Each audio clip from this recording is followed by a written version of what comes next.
Hello and welcome once again to another cat and robot tech video. I am of course the robot, and that gremlin behind me is the cat. Today we will be looking at AMD's RX 6700 XT and its abilities for content creation. We will be using AMD's own reference model, and if you have never seen it before, it looks like if Team Rocket made their own GPU. We will take this card and evaluate its potential for streaming, as well as video editing and its usefulness in Blender.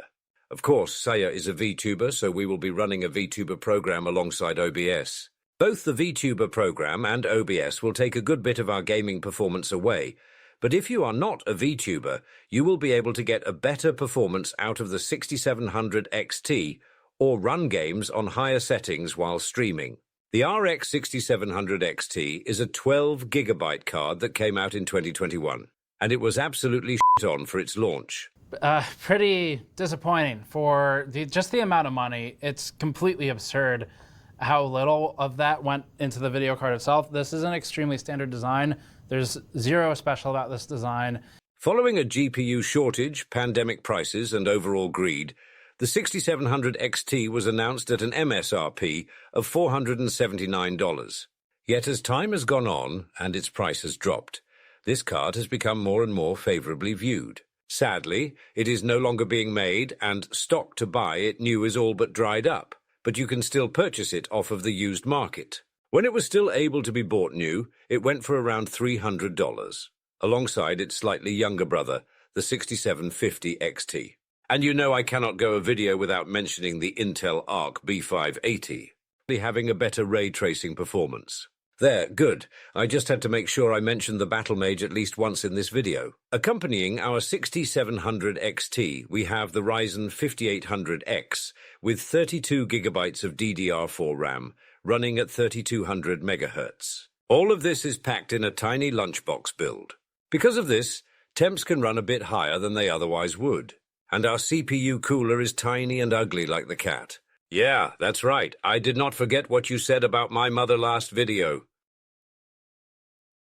Right, so the Ryzen 5800X already runs very hot, and we are putting it in a small space with a small cooler. To help it out a little, I slightly undervolted it.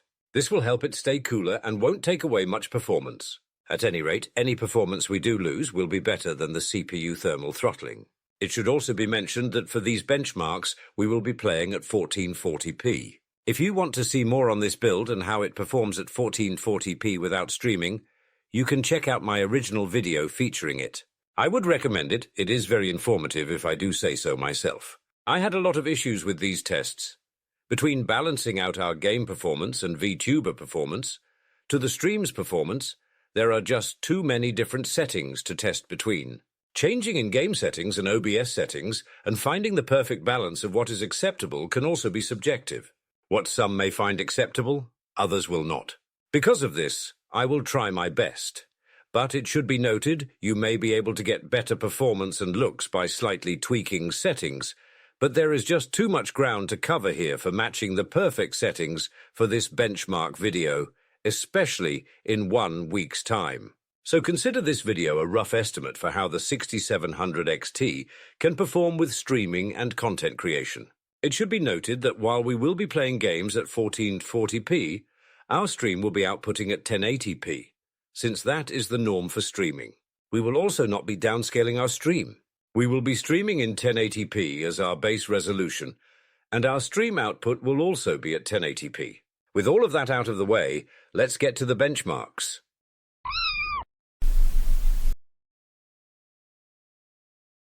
We started our stream tests with Marvel Rivals using the X264 encoder. For some reason, OBS set our bitrate to 2500, so the stream quality does not look as nice as it should.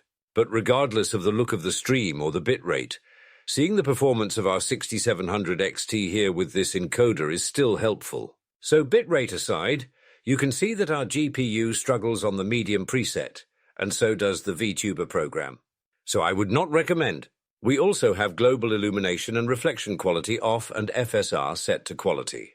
Putting our bitrate to 5000 and moving over to AMD's HWH264 encoder, we averaged 84 FPS, with a minimum of 36 and a high of 110. our vtuber program averaged 34 FPS. While the game itself played fine, our vtuber program still suffered. It makes sense our performance went up with swapping encoders, since this encoder will use resources built into the GPU itself, instead of relying on the CPU as much to encode. Moving to the low preset to see if we could get better performance out of our vtuber program, we averaged 95 FPS with a low of 67 and a max of 127 frames. Our vtuber program once again averaged 34 FPS. We seem to be getting a decent game performance, but our vtuber program keeps losing FPS. Although our vtuber program struggled here, in a rare moment of not sucking, the cat did not. I mean, just look at her go. We probably will never see this happen again.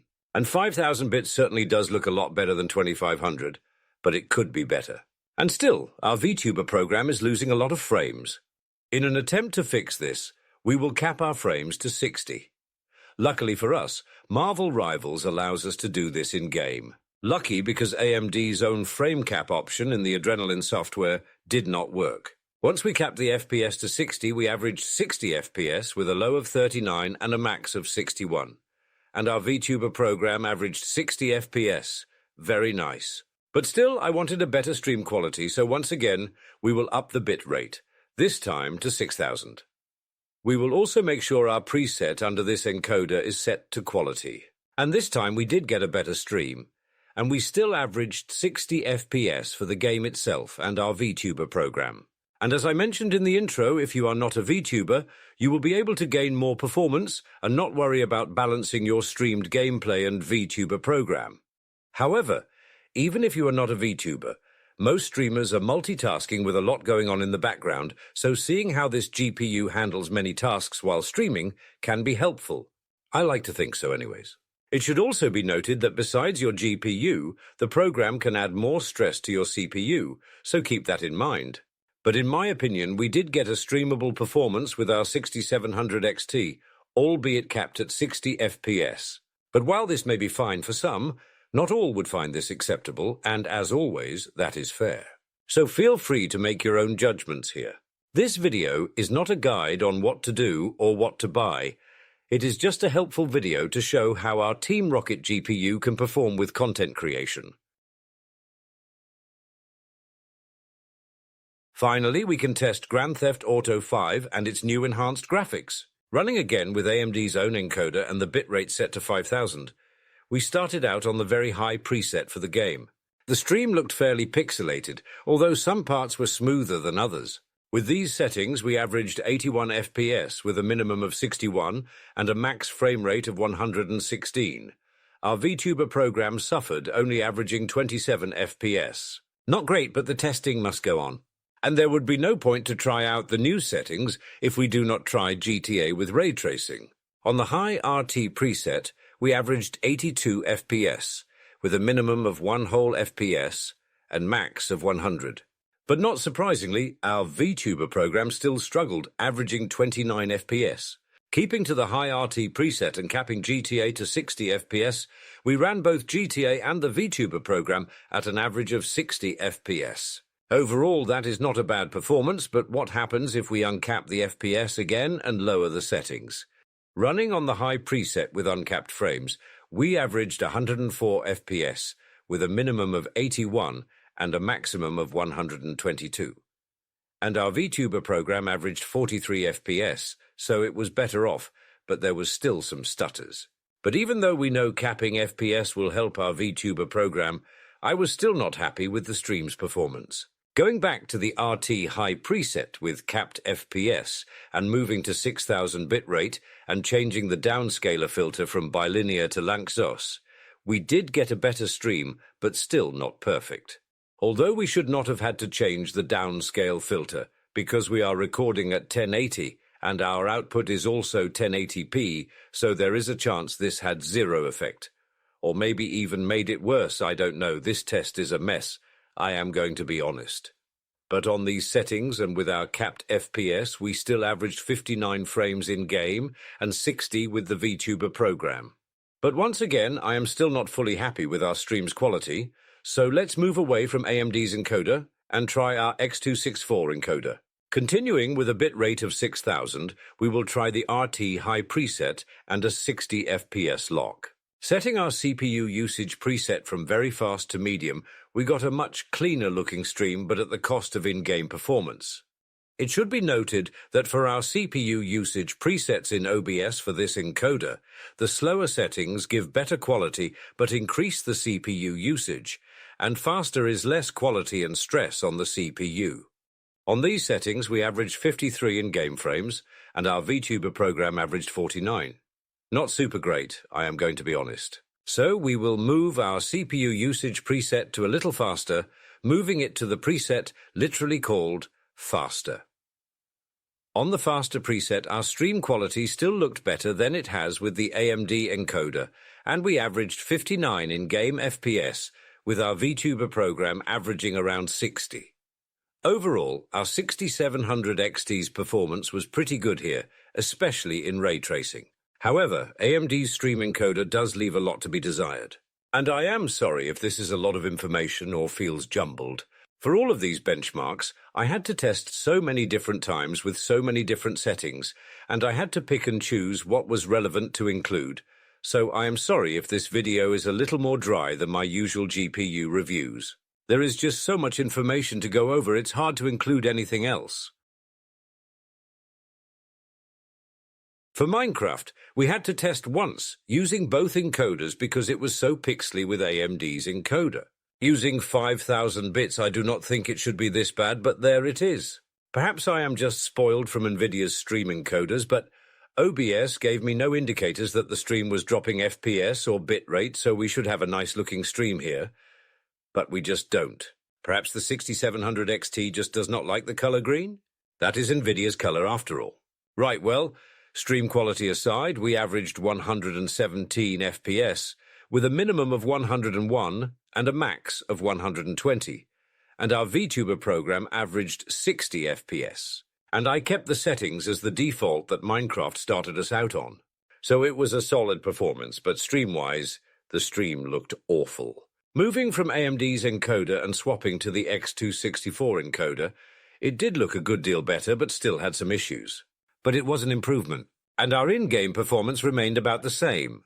I wanted to go back and test Minecraft with a higher bitrate and different OBS settings, but for some reason, I could not get Minecraft to display again on OBS no matter what I tried.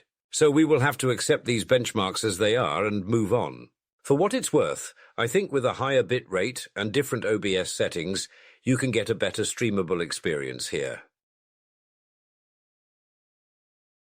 Once again, we are continuing the tradition in this benchmark of having to test on many different settings to try to fix the stream quality. Coming in with a bitrate of 2500 and using AMD's encoder, here you can see the stream looks like it's blending pixels every time we move the camera around. But if you stand perfectly still, it looks somewhat passable.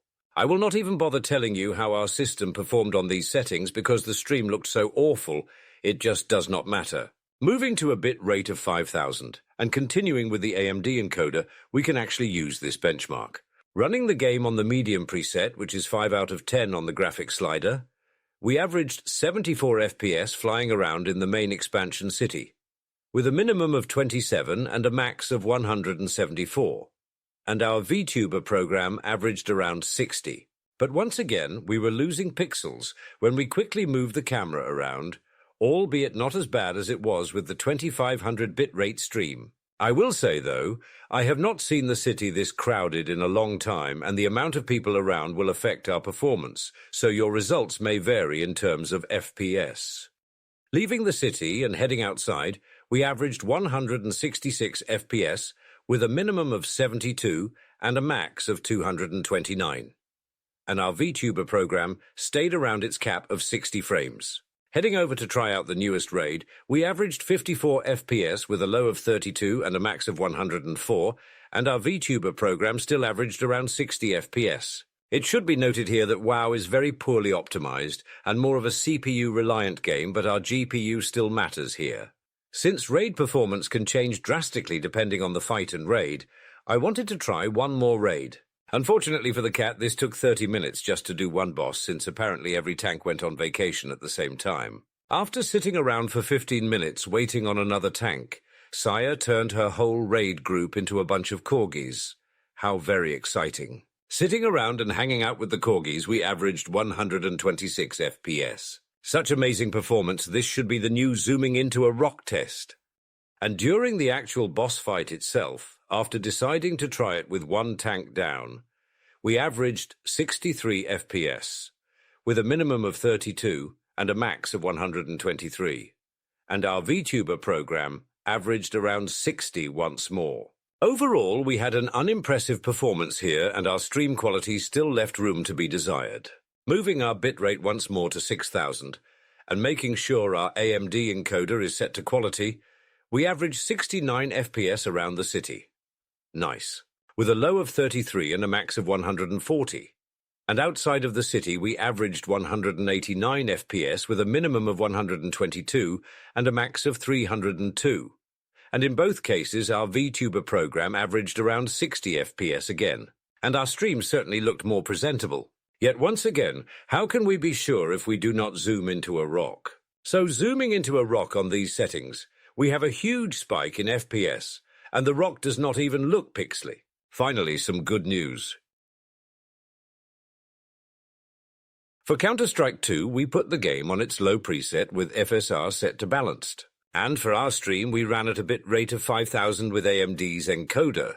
With these settings, we averaged 131 FPS, with a minimum of 79 and a max of 212, and our vtuber program averaged 60. The stream did not look bad, but there was some slight pixelation on quick movements, so we swapped off of AMD's encoder and moved up to a bit rate of 6000. The stream did look better, but at the cost of a big chunk of performance. On these settings, we averaged 78 FPS with a minimum of 46 and a max of 160 frames, and our vtuber program averaged 52 FPS.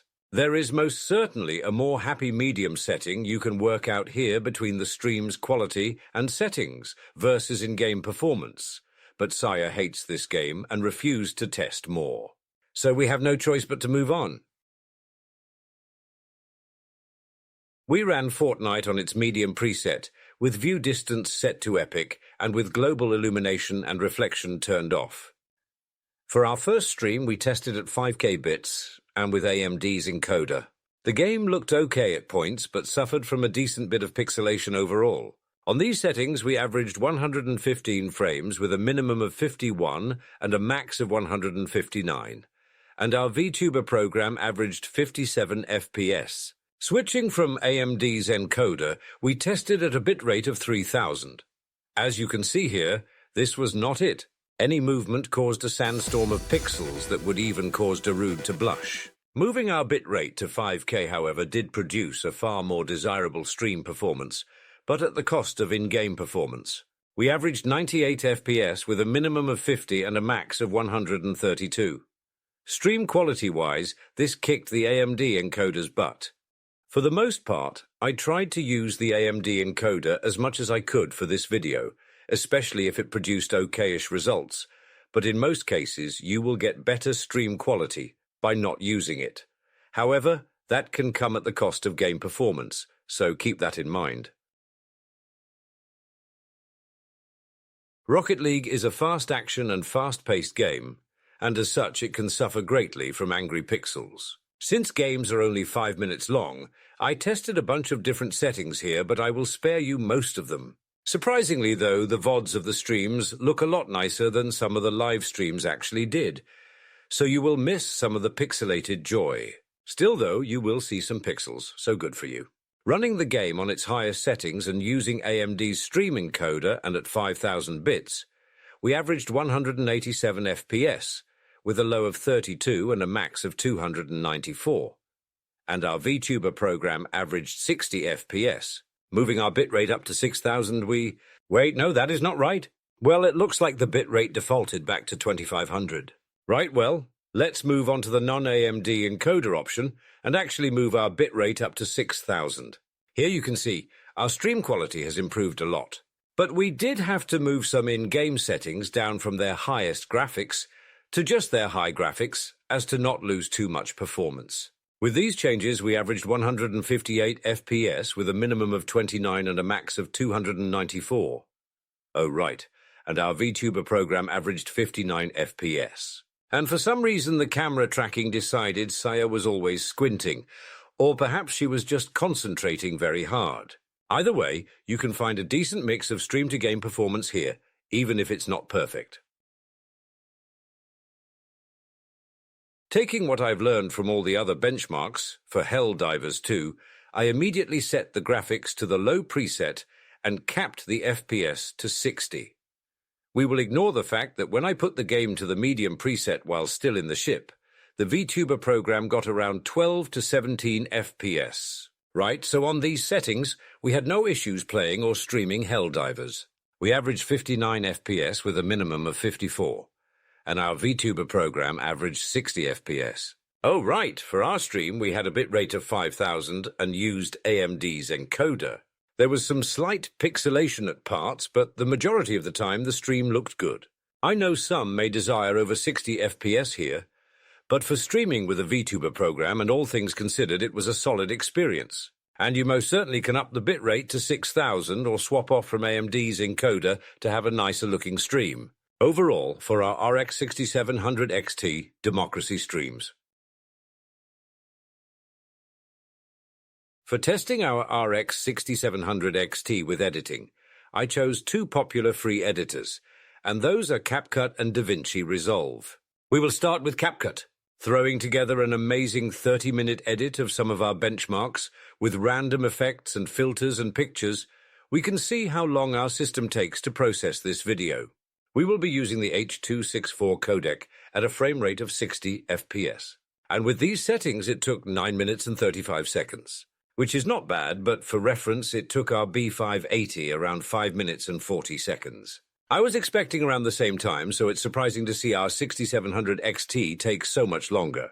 As a bonus, we tried processing the video with a AV1 codec, and Saya quitted around 30 seconds because it was taking too long to progress, and her attention span is shorter than she is.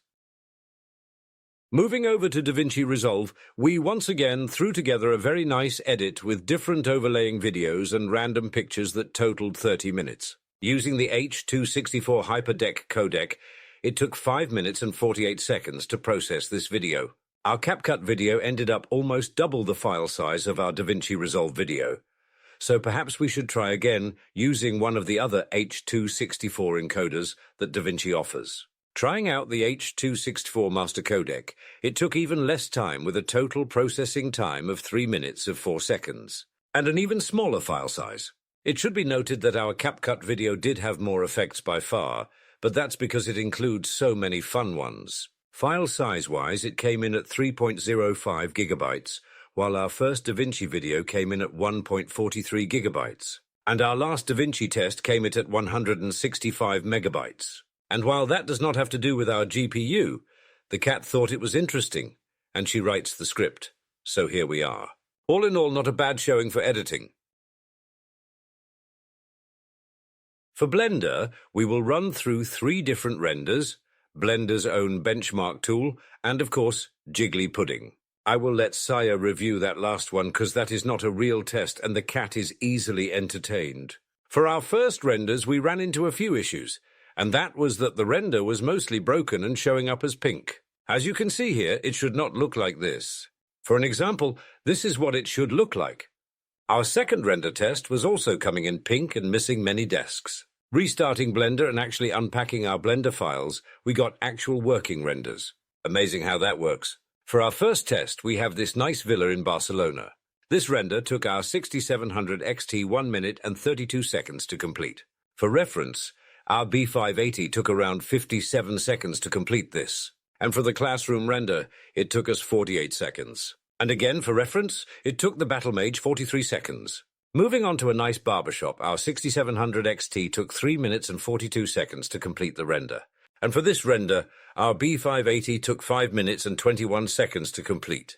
I do not understand Blender.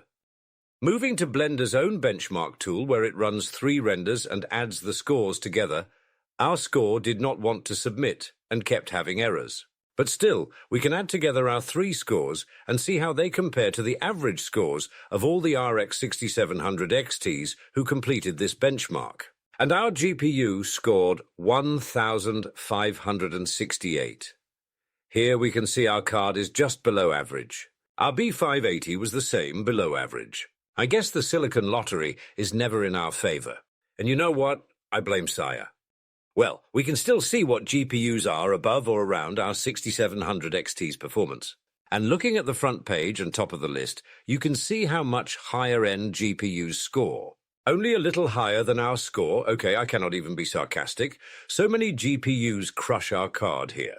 Even a 2060 Super beats our score. Are you kidding me? Anyways, that's all I have to show for Blender. Here is the cat to present her jiggly pudding. Yes, welcome, robot. This is a very important test because if your pudding doesn't blender and jiggle, no. Your jiggle doesn't blender, no. Your pudding does not jiggle and blender, and it is a failure. As you can see here, our pudding jiggles very fantastically.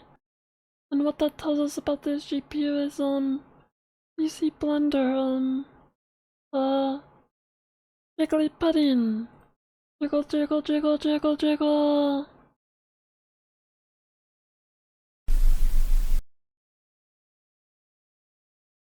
I have to say, this video was rough to make and get through. Between all the different benchmarks and testing and retesting over and over, while trying to find a balance between game performance and stream quality, I will say right away, I was not a fan of the 6700 XT here. And it's not like I dislike this GPU. In my mind, I have viewed this card as the more preferable option over the B580. That was before I set out to test the RX 6700 XT with content creation. It's not that it can't do it. It's just the amount of settings that need to be tweaked to make a somewhat presentable stream versus not having had to do any of that with the B580 marked a stark comparison in my mind between these two cards. I had to do nothing to make the stream quality on the B580 look decent, and certainly Intel's own stream encoder helped a lot to make that the case. Meanwhile, on the RX 6700 XT, I had to try so hard for it to not look like I was streaming at 240p.